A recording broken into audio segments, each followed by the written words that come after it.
हम स्टोरी की शुरुआत में देखते हैं बनी नाम की लड़की को, जिसका हमेशा सपना था कि वो सुंदर और हैंडसम लड़के को डेट करे। इसीलिए वो हमेशा से अच्छा मूर्ति बनाने की कोशिश करती है और सोचती है कि मैं ना बहुत ही अच्छे और हैंडसम लड़के को बनाऊंगी जिसको जिसको मैं डेट करूंगी। और ऐसा सोच सोच कर वो अपना काम कर रही होती है।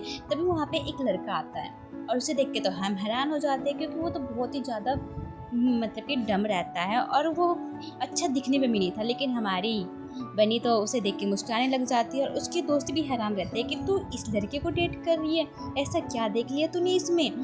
तो हमारी बनी कहती है कि वो मेरे पीछे बहुत दिनों से पड़ा हुआ था और वो हमेशा ही अलग अलग तरीके से मुझे प्रपोज करता था।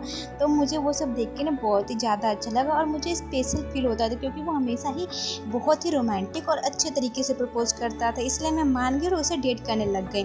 और फीलिंग्स देखा जाता है, चेहरा नहीं देखा जाता। तो उसके दोस्त बोलते हैं अच्छा ठीक है, अगर तुझे ठीक लग रहा है तो फिर ठीक है।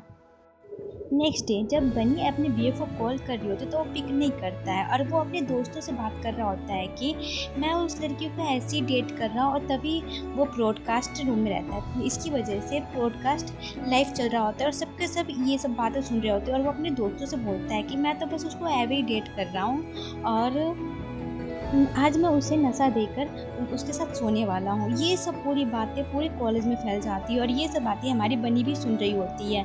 तभी बनी दौड़ते दौड़ते अपने बीएफ के पास पहुंचती, जहाँ पे उसका बीएफ बोलता है कि मैं तो ये मजाक कर रहा था, मैं अपने दोस्तों के सामने डींगे हाँक रहा था, ये सब बोलकर मैं ऐसा कुछ भी नहीं बोल रहा था। तो वो बनी बोलती है कि ऐसा कुछ नहीं बोल रहे थे। तो वो उसका बीएफ उसे मनाने लग जाता, लेकिन हमारी बनी तो मानने वाली थी नहीं। वो सुनाने लग जाते कि ऐसे ऐसे कैसे कर सकते तुम मेरे साथ, मैं कितनी सीरियस थी तुम्हारे साथ। तो उसका बीएफ करा को बोलता है कि तुम और सीरियस, मुझे पता है तुम भी नाटक कर रही थी मेरे साथ, मुझे सब कुछ पता है। ये सब सुन के हमारी बनी का पूरा का पूरा मूड ही बदल जाता है और वो एक दे के पंच मारती है उसे। और ये सब हमारे दोनों मेन लीड भी देख रहे होते हैं। बनी उसे मारकर वहाँ से जाने लग जाती है और अपने गले का नेकलेस भी तोड़कर वहीं पे फेंक देती है, जो कि हमारे दोनों मेन लीड उसे देख के बहुत ही ज़्यादा हैरान थे और सोचते क्या लड़की है ये। अब हम बनी और उसके फ्रेंड्स को देखते हैं, जहाँ पे बनी को वो कंसोल करने आई रहती है और बनी बोलती कि सब मेरी ही गलती है, मैंने ही उसे मौका दिया मेरा दिल तोड़ने का, तभी तो ये हाल हुआ है मेरा। और वो बहुत ज़्यादा पीने लग जाती तो उसकी फ्रेंड बोलती है कि इसमें तेरी गलती नहीं है, तूने तो अच्छा ही सोचा था ना, तूने तो एक परफेक्ट लड़के को डेट करने का सोचा था। तो हमारी बनी बोलती है अब मैं सुंदर और हैंडसम लड़कों को ही डेट करूँगी, बस सुंदर और हैंडसम। ये सब सुन के हमारी बनी के फ्रेंड्स बोलते हैं ये हुई ना हमारी बनी वाली बात, चलो ऐसा ही करना। नेक्स्ट डे जब बनी अपना लीव एप्लीकेशन कॉलेज ले जा रही होती है तो वो रास्ते में एक हैंडसम से लड़के से टकरा जाती है और उसे देखते ही हमारी बनी तो अपनी ख्वाबों में खो जाती है, जहाँ पे वो उस लड़के को एंजल के रूप में देख रही होती है और बोलती है कि वाह ये इतना हैंडसम लड़का और हमारी कॉलेज में, मेरी तो दिन ही बन गया। बेसिकली इस लड़के का नाम होता है जीवन।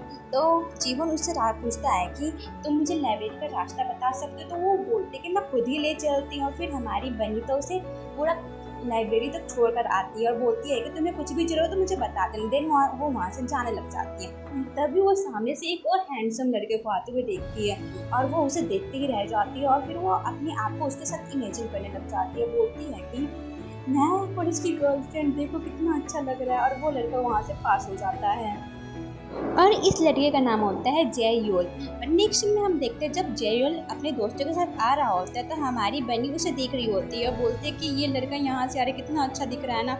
जैसे ही हमारा जययोल गिरने वाला होता है तो हमारी बनी उसे बचाने के लिए जा रही होती है, लेकिन गलती से वो लड़के को तो बचा लेते हैं, लेकिन उसका टैबलेट गिर जाता है जिससे वो टूट जाता है और ये टूट कर वो इधर उधर हो जाता है। तो हमारा जायल बहुत ही ज़्यादा गुस्से में दिख रहा होता है। तो हमारी बन्नी बोलती है कि ये गलती से हुआ है, सॉरी सॉरी, लेकिन वो मानने के लिए तैयार नहीं होता। तो हमारी बन्नी बोलती है कि मैं ना तुम्हें इसका पैसा ना इंस्टॉलमेंट में चुका दूंगी, क्योंकि वो टैबलेट का ना बहुत ही ज़्यादा महंगा दाम होता है, तो वो इंस्टॉलमेंट में ही चुका पाएगी, ऐसा वो बोलती है।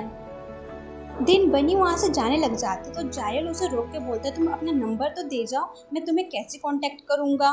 तो वो अपना नंबर दे देती है। बनी का आज डिपार्टमेंटल पार्टी होता है तो वहाँ पे वो जीवन से मिलती है, जहाँ पे उसे पता चलता है कि वो ट्रांसफर होके आया, ना कि वो उसका जूनियर है। और वो उस पार्टी में बहुत ज़्यादा पी लेती है तो उसे सामने से जोएल आते हुए दिखाई देता है तो वो उसके पास चले जाते हैं उसे देखकर और उसका मुंह पकड़ के बोलते, तुम्हारा टैबलेट, हाँ तुम्हारा टैबलेट। वो गलती से टूटा था और वो उसके मुंह पकड़ के बोलने ही वाली होती है कुछ, तभी वो उल्टी कर देती है।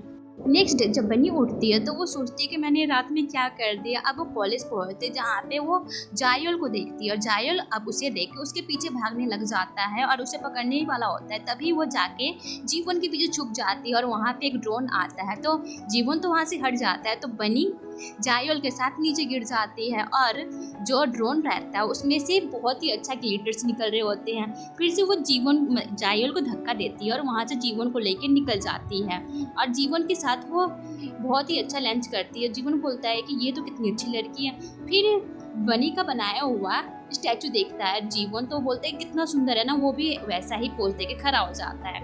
तभी जीवन के पास कॉल आता है जिस पे लिखा हुआ था फर्स्ट लव और ये बनी भी देख लेती है और वो सोचने लग जाती है इसकी तो गर्लफ्रेंड है। वो ये सब सोच के वो कुछ नहीं बोलते। तभी उसके पास जायोल का कॉल आता है लेकिन वो पिक नहीं करती। लेकिन हमारा जायोल तो जायोल ही है, वो आके उसके पीछे खड़ा हो जाता, बोलता है कि तुम मेरा कॉल क्यों नहीं पिक कर रही हो, तुम ऐसा क्यों कर रही हो, तुम मेरा पेमेंट नहीं कर सकते ना, चलो मेरे साथ मेरा नोट्स कंप्लीट करो। और वो उसे ले जाता है और उसे अपना पूरा नोट्स कंप्लीट करवाता है। जब बनी अपने घर पहुंच जाती तो सोचती कि पापा से पैसे ले ही लेने चाहिए टैबलेट के। तभी उसके पापा के पास लैंडलॉर्ड का कॉल आ जाता है और बोलता है कि तुम मेरा किराया कब भरोगे। और यहीं पे हम इस एपिसोड की एंडिंग करते हैं।